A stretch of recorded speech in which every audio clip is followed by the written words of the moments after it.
Bonjour à toutes et à tous. Je me présente, je suis Mathieu Détente, directeur de site Aresia Vitry depuis 4 ans. J'ai l'honneur de vous présenter les activités du groupe Aresia et du site d'Aresia Vitry au travers des différentes slides que vous allez voir. Alors, je vais vous présenter tout d'abord mon parcours. Donc, je suis ingénieur de formation, ingénieur en matériaux. J'ai travaillé 17 ans dans l'automobile, donc avec toutes les exigences afférentes à l'automobile. Un secteur très formateur. Ensuite, j'ai enchaîné 3 ans dans l'agroalimentaire en qualité de responsable de prod. Et depuis juin 2020, je suis directeur de site à Aresia Vitry. Comme l'a annoncé Vincent, vous allez avoir 5 principaux items sur le groupe Aresia. Je vais vous présenter tout d'abord le groupe, sa construction, ses différents sites industriels et les synergies au sein des différentes entités. Je vous présenterai la stratégie du groupe et du site de Vitry. Et ensuite, je ferai un focus intégral sur les activités, les développements, les investissements et les perspectives au sein du site d'Aresia Vitry. Enfin, je parlerai des différents partenariats qui permettent au site de Vitry de se développer, de monter en compétences, de pouvoir répondre aux exigences des donneurs d'ordre et, encore une fois, de poursuivre sa croissance. Alors, je ne vais pas vous inonder de dates, mais ce qui est important de retenir, c'est que le groupe Aresia est une ETI de taille intermédiaire, de 700 salariés à date, et qui a été construite sur 100 années. Clairement, c'est une mosaïque de différentes entités. Je vais vous présenter ensuite la slide qui montre la répartition des 13 sites industriels, très spécialisés dans leur domaine, principalement dans des domaines mécaniques, d'usinage, d'assemblage, et d'essais aussi en vol avec la collaboration avec la DGA, la Direction Générale de l'Armement, avec laquelle nous avons la possibilité de faire du soutien militaire et des essais en vol. Alors Aresia, effectivement, c'est 13 sites, c'est 700 salariés répartis sur les 13 sites que vous voyez sur le territoire français, avec en particulier Vitry-les-Reims qui est spécialisé dans la fabrication de structures métalliques fermées étanches. Je reviendrai dessus en détail tout à l'heure. Mais vous avez de nombreuses spécialités, en particulier allant de la structure métallique en usinage assemblée sur des principaux sites qui sont situés en région parisienne. Nous avons la chance d'avoir la possibilité de fabriquer des corps de bombes, qui est un élément de souveraineté nationale sur le site de Valenciennes. C'est le dernier site qui a été construit au sein d'Aresia. Et toutes les complémentarités d'activités permettent aujourd'hui de répondre à l'ensemble des demandes de nos clients. Je m'explique. Une photo très représentative. Vous avez la photo de notre avion de chasse Rafale, pour lequel Aresia a la fierté d'annoncer qu'il fabrique toutes les pièces sous les ailes de l'avion, hormis les missiles qui sont fabriqués par MBDA. Donc nous avons cette faculté et cette technologie de fabriquer des réservoirs, les réservoirs kérosène, de fabriquer les systèmes d'emport, les systèmes de poutres, ce qu'on appelle les pylônes, qui justement permettent de soutenir des systèmes comme les réservoirs kérosène, les bombes qui sont fabriquées à Valenciennes et d'autres systèmes également de support de tribombes. Donc Aresia a cette faculté, capacité et reconnaissance au niveau de ses clients, en particulier Dassault, de livrer ces beaux produits. Alors aujourd'hui, nous sommes confrontés, comme beaucoup d'industriels dans l'aéronautique, à une montée en puissance de l'activité de défense.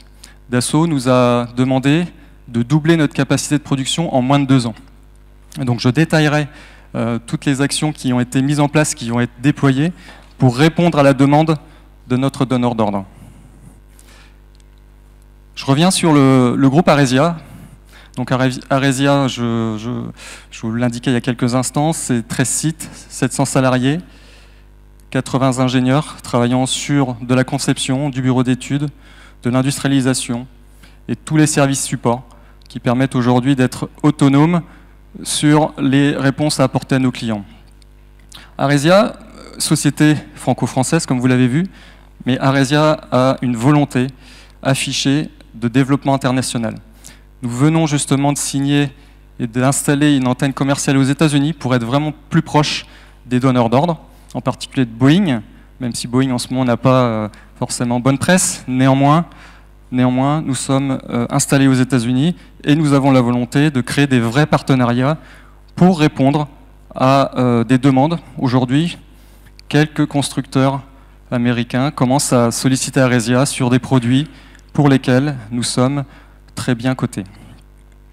Nous avons également des partenariats en Inde. Comme vous le savez, l'Inde demande de plus en plus de Rafale, ce qui est une très bonne chose pour la France. Donc l'Inde demande à ce que les industriels français s'installent à proximité pour avoir justement cette relation commerciale et cette, encore une fois, cette capacité à être réactif en cas de besoin. Autre point, l'Europe aussi, j'en ai pas encore parlé. L'Europe est aussi une source de développement, en particulier en Europe de l'Est, pour compléter notre panel de positionnement. Je fais maintenant un focus sur le site de Vitry. Encore une fois, je ne vais pas vous inonder de dates, ça n'a pas d'intérêt. Ce qui est important de savoir, c'est que le site de Vitry a été créé en 1906 dans le cadre de la fabrication des premiers véhicules automobiles par deux personnes habitant Vitry-les-Reims et qui ont construit le véhicule Scar, qui est encore visible au musée de l'automobile à Reims. Et c'est la fierté aujourd'hui du site de Vitry que de pouvoir parler de cette aventure automobile qui a duré une petite soixantaine d'années à Vitry, non pas que sur de la fabrication de véhicules automobiles, mais aussi sur de la fabrication d'équipements automobiles avec l'équipementier italien Marelli. Voilà. Et l'ère aéronautique commence véritablement en 1960 sur le site de Vitry, sur la fabrication d'échangeurs thermiques chaudronnés soudés, puis ensuite, à partir de 1980, sur la fabrication de réservoirs kérosène à destination de l'industrie de défense et en particulier pour l'État français.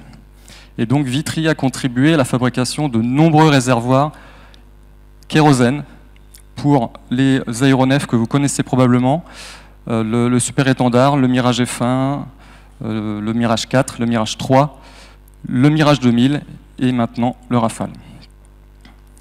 Donc Vitry a cette faculté, cette technologie, ce savoir-faire, je vais dire ancestral, depuis 1960 dans l'aéronautique, pour être en capacité de répondre aux demandes de nos clients. Nous sommes un site peu automatisé aujourd'hui, travaillant sur des technologies manuelles, d'ajustage, de montage, de réalisation de pièces soudées, assemblées par soudure TIG, et également assemblage par rivetage. Ce qui est important que vous puissiez comprendre, c'est qu'à partir de tôles d'aluminium achetées en France, nous avons la capacité, au bout de 40 jours, de fabriquer un réservoir qui fait 6 mètres de long pour le Rafale. Le sujet ne s'arrête pas là. On a effectivement cette capacité, mais nous avons aussi des capacités de développement, de recherche et développement, en collaboration avec notre siège social, sur la fabrication de réservoirs hydrogène liquide. Là, vous avez une maquette qui caractérise une coupe d'un réservoir double enveloppe permettant de stocker à moins 253 degrés de l'hydrogène liquide. Un zoom sur les différents produits fabriqués sur le site. Je vous ai parlé du réservoir du Rafale, qui se décompose en deux typologies, le 2000 litres et le 1250 litres. Donc c'est le gros volume chez nous, c'est 80% du chiffre d'affaires. Alors c'est un problème d'avoir 80% uniquement sur ces deux produits. Néanmoins, nous avons engagé depuis quelques années une diversification de produits et clients. Nous fabriquons également un autre réservoir kérosène à destination de la défense pour Airbus Hélicoptère, le petit réservoir que vous pouvez voir à gauche. Quand je dis petit réservoir, c'est quand même 1000 litres de stockage de kérosène.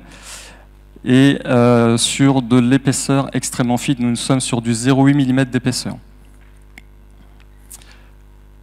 Côté civil, nous fabriquons des petits réservoirs d'huile appelés bâches hydrauliques à destination d'Airbus A330, qui permet en fait de stocker de l'huile hydraulique, qui permet en fait d'alimenter l'ensemble du réseau hydraulique de la dérive jusqu'au train d'atterrissage.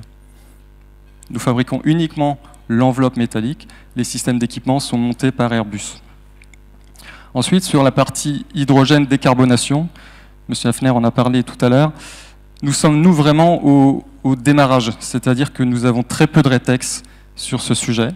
Donc, avec les équipes de développement et d'innovation, nous travaillons sur la réalisation de structures double enveloppe, soit avec de grands donneurs d'ordre comme Airbus, soit avec des avionneurs privés.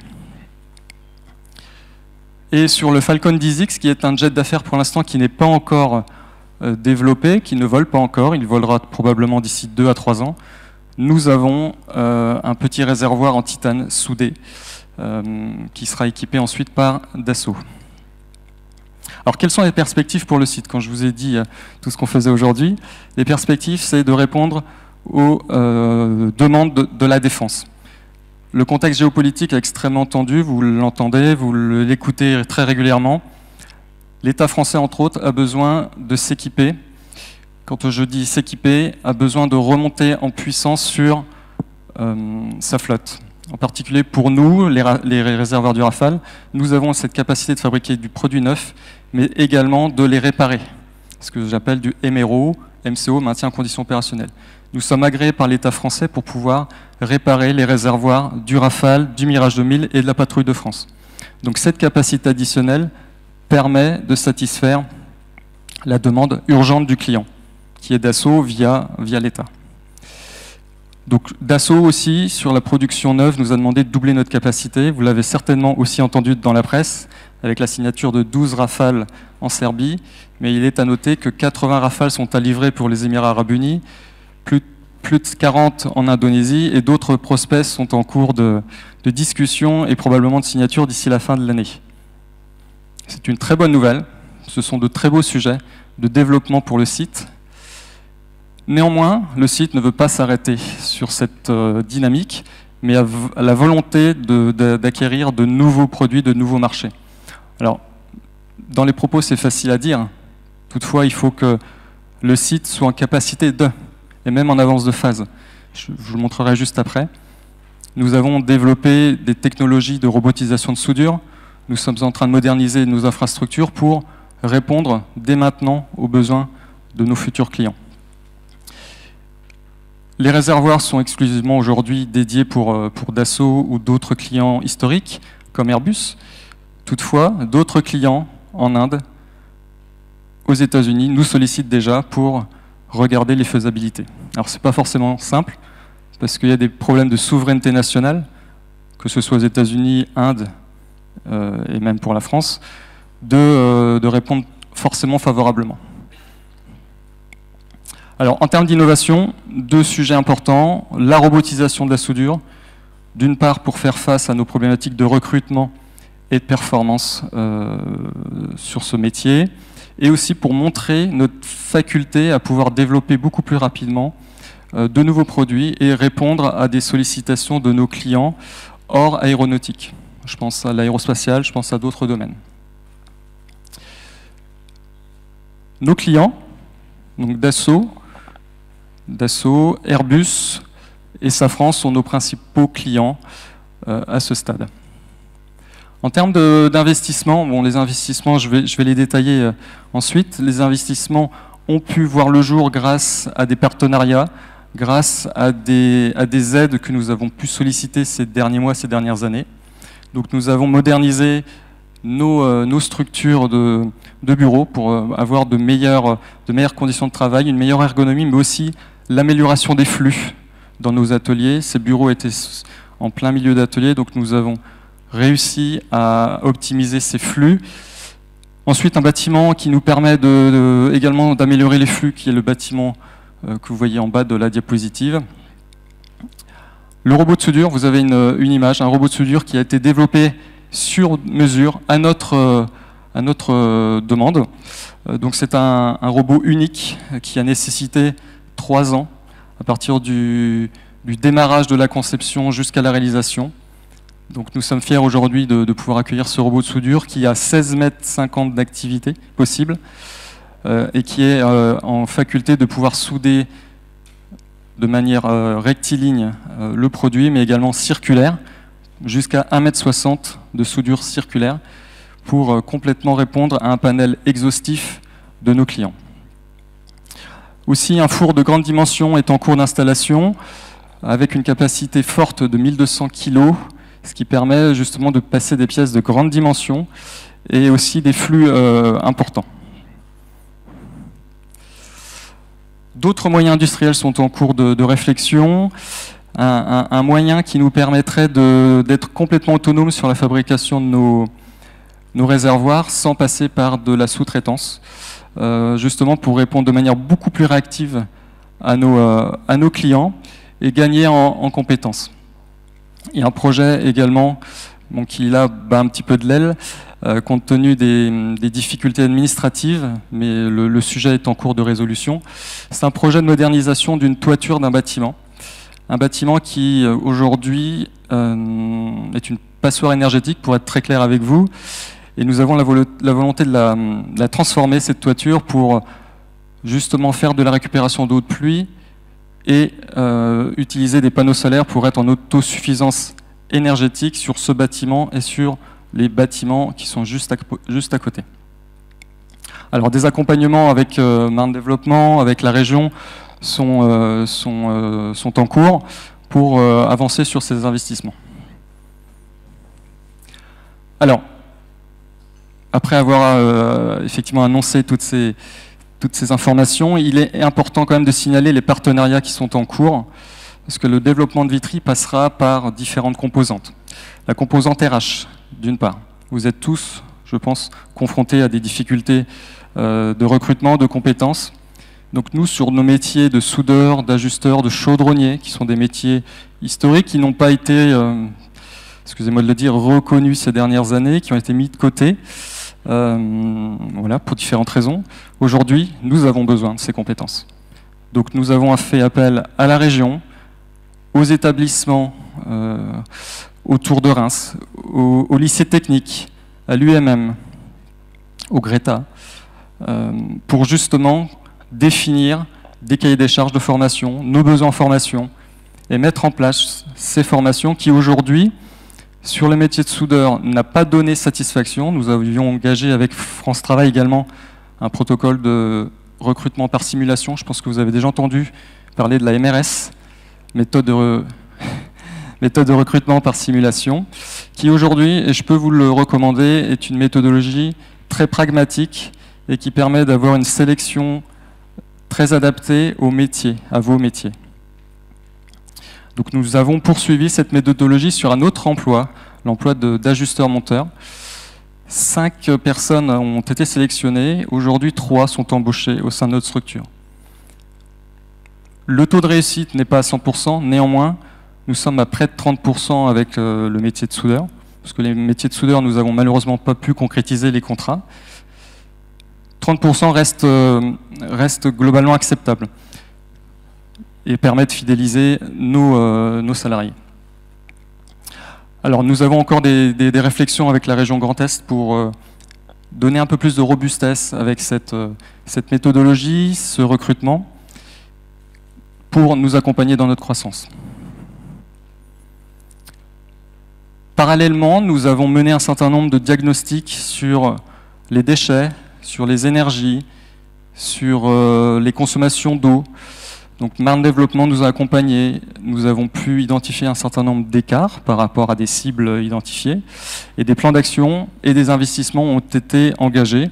Je prends l'exemple justement du dispositif référent énergie, ProRéfi, qui a été mis en place ces derniers mois chez nous, qui nous permet justement de maîtriser nos consommations d'air comprimé et de consommation électrique. Nous avons fait du relamping, c'est-à-dire que nous avons transformé les éclairages néons par du LED, ce qui nous permet de réduire nos consommations énergétiques et surtout nos coûts énergétiques dans un contexte extrêmement tendu avec l'électricité.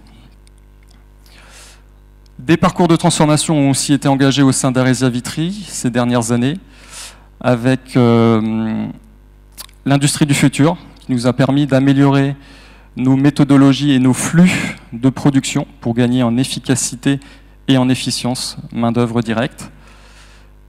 2 diagnostics sont en cours, le grand test compétitivité et le diagnostic 360, qui permettent justement de faire une cartographie à date des différents processus de l'entreprise et d'identifier des pistes, des leviers de productivité. Sur les investissements réalisés, grâce au plan de relance aéronautique de 2021, nous avons pu engager une démarche de subvention de 50% avec la BPI pour financer ce robot de soudure.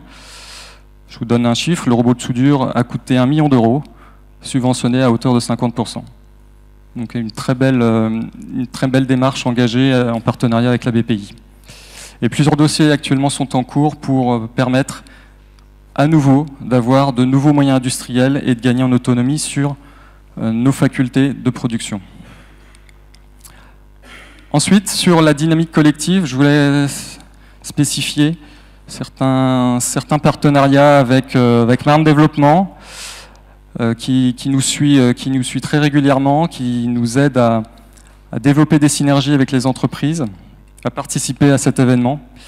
Merci d'ailleurs pour votre validation. Des synergies avec les entreprises du Grand Reims aussi, dans le cadre du Club Lean, le partage de bonnes pratiques. Et aussi, nous faisons partie du cluster aéronautique régional Aériade, que vous connaissez peut-être, qui permet aussi de développer des synergies avec des entreprises aéronautiques. Enfin, pour conclure, je tiens à porter une précision quand même, je ne l'ai pas développé tout à l'heure. L'industrie de défense vraiment demande à ce que nous produisions beaucoup plus vite, beaucoup mieux, dans un contexte difficile, encore une fois, d'approvisionnement de matières premières, de recrutement. Et nous devons aussi nous transformer, continuer à nous transformer sur les contraintes, je vais prendre le terme de contraintes environnementales, les contraintes digitales et les contraintes économiques. Enfin, un petit clin d'œil sur le réservoir hydrogène, qui est vraiment un levier complémentaire au développement du site et du groupe. Donc aujourd'hui, nous sommes positionnés sur l'hydrogène liquide, mais le réservoir, comme vous le savez, peut stocker tout type d'énergie renouvelable, de l'oxygène liquide, de l'hydrogène liquide et d'autres énergies. Oui, je vais demander justement à Nicolas Walker de parler du réservoir hydrogène. Oui, bonjour à tous. Donc moi je suis au centre de développement d'Aresia et je travaille étroitement avec la production justement pour qu'on conçoive des équipements aéronautiques industriels. Et je vais vous parler juste 2 minutes effectivement de ce réservoir cryogénique tel que l'a bien décrit justement Mathieu, qui peut conserver des gaz à l'état liquide à des températures cryogéniques dites en dessous de moins 150 degrés Celsius. Donc sa particularité et je dirais, le fait est que c'est un équipement unique. Nous avons développé 4 brevets pour construire cette architecture. C'est une architecture qui est dédiée à la mobilité. Ça n'existe pas aujourd'hui dans le monde un équipement de stockage de gaz liquéfié dédié à la mobilité. Ce qui existe, ce sont des réservoirs, des récipients de stockage stationnaires, mais nous n'avons pas aujourd'hui de réservoir léger, sécurisé, qui peut être embarqué dans un véhicule contraint type aéronef. Et tout ce développement, il concerne ces problématiques-là, c'est-à-dire qu'on va avoir un équipement qui est léger, avec une multitude de matériaux employés, dont des associations d'inox et d'aluminium qui vont tenir des étanchéités pour un vide poussé. On va avoir des facilités d'inspection pour pouvoir, comme on le fait déjà sur nos réservoirs, vérifier la santé des matériaux après un certain nombre d'heures de vol.